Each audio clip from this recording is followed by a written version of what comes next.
Cześć, z tej strony Adam i w dzisiejszym nagraniu pomogę Ci ustawić tryb manualny w dronie DJI Avata.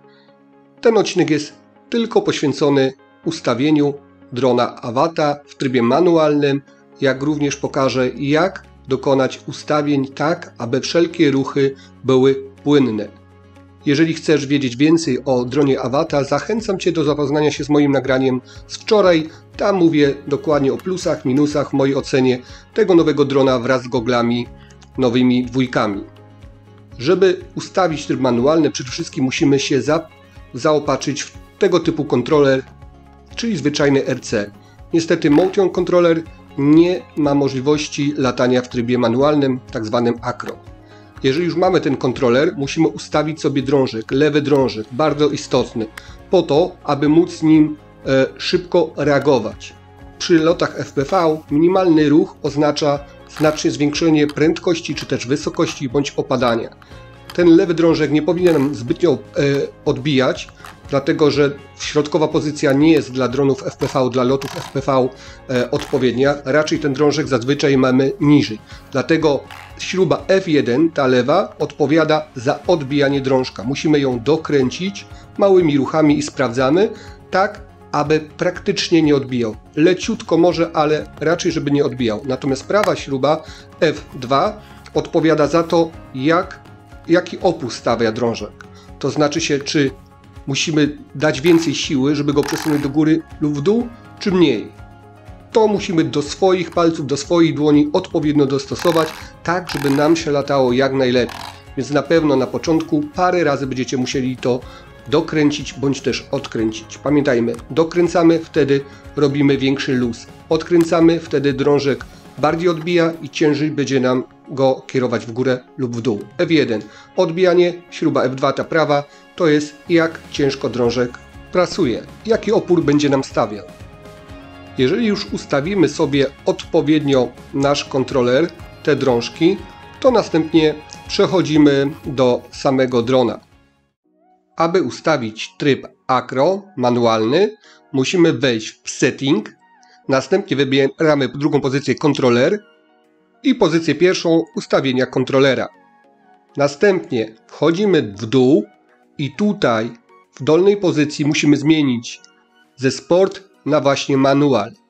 Mamy sport, a my musimy zrobić manual tak jak jest u mnie. Jeżeli to wykonamy, zatwierdzimy, to już praktycznie możemy latać w trybie manualnym, ale to będzie ograniczony tryb manualny. Musimy wyłączyć te zabezpieczenie przed przechyłami. Ja tak sobie to nazywam. Musimy wyłączyć ten limit manualnego trybu i wtedy będziemy mogli w pełni korzystać z trybu acro. Polecam Wam ustawić sobie jeszcze dwie bardzo ważne rzeczy w ustawieniach kontrolera. Po pierwsze, przycisk C1, czyli przycisk funkcyjny. To naprawdę nam często pomoże. C1 ustawmy sobie na sygnał drona w przypadku zgubienia, a C2 na tak zwany ten żółwik, czyli że dron, gdy będzie leżał na plecach, sam nam się odwróci i znowu będziemy mogli wystartować. Ten C1 jest naprawdę istotny, bo wierzcie mi, często dochodzi do sytuacji, w których mamy jakąś kraksę, gdzieś tam nam się w krzakach wysokich lub w wysokiej kukurydzy spadnie i naprawdę czasami jest to kłopotliwe go odszukać. Oczywiście możemy zobaczyć sobie ostatnie nagranie, ale w dużych krzakach nic to nam nie da. W przypadku, kiedy naciśniemy C1 raz, mamy taki dźwięk drona tirit, tirit.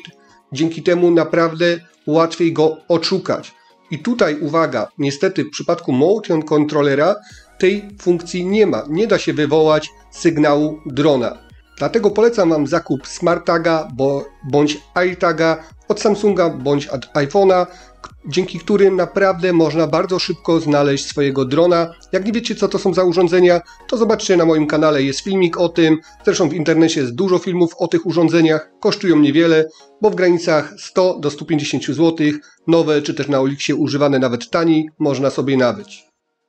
A jeśli chodzi o te drugie istotne ustawienia, to również mamy to ustawienia w kontrolerze i tu chodzi o prędkość, precyzję, w jakiej będą działały nasze drążki, czyli jak szybko będzie dron reagował na nasze polecenia, jak agresywnie lub jak wolno będzie wykonywał te polecenia. To jest naprawdę to są bardzo ważne ustawienia. Dzięki temu nasz dron będzie zwinny, ale też chodzi o to, żeby nie za szybko wykonywał dane polecenia. Żeby nasze akrobacje były płynne, ale żeby nie były niebezpieczne. Każdy dokonuje ustawień według swoich preferencji. Zobaczcie, to są ustawienia mojego dobrego kolegi i różnią się zupełnie od moich. Ja zupełnie inaczej ustawiam, ale to wszystko zależy, gdzie nagrywamy i jak lubimy latać. Czy nisko ziemi, czy blisko ludzi lub przeszkód, czy chcemy robić więcej akrobacji, czy też płynnych nagrań. Sami musicie dojść do idealnych ustawień dla Was, pamiętając o tym, że jedne odpowiadają za obrót wokół własnej osi, drugie za obrót góra-dół, a trzecie na boki. Kolejne kolumny to są również intensywność. Pobawcie się, posprawdzajcie, to nic nie boli, tak żeby Wam się w makro latało jak najlepiej, jak najszybciej i jak najpłynniej. To wracajmy do trybu manualnego. Jak już w ogóle uruchomiliśmy ten tryb manualny, ustawiliśmy swoje preferencje, to teraz ustawmy sobie gimbal.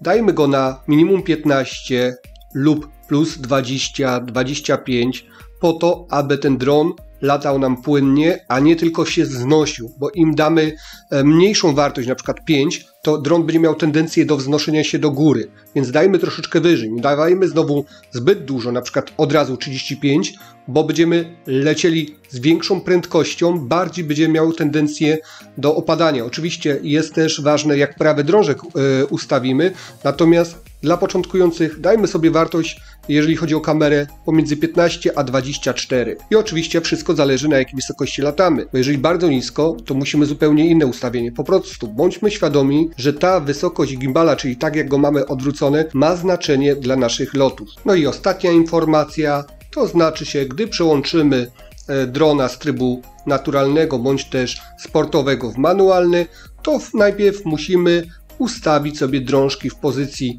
tych punktów zielonych, aby uzyskać sukces. To znaczy się, jak mamy taką właśnie informację jak teraz na ekranie, to mamy pełen sukces, już latamy w trybie manualnym akro i możemy robić co chcemy, byle z głową, uważajcie na siebie i na innych, pamiętając, że ten dron ma odporność na wiatr podobną jak drony miniaki, to znaczy się nisko, więc jak będzie mocniejszy wiatr, to bardzo trudno będzie utrzymać się w horyzoncie, także wtedy raczej odpuśćcie sobie latanie. To już chyba wszystko, co w tym nagraniu chciałem Wam przekazać. Mam nadzieję, że komuś pomogłem tym filmikiem. Bardzo Was proszę, podzielcie się swoimi informacjami w komentarzach na temat Waszych ustawień. Może ktoś odkryje wartości uniwersalne na każde loty. Bardzo na to liczę. No i proszę o subskrypcję, a jeżeli filmik Ci odpowiadał, daj łapkę w górę. Hej!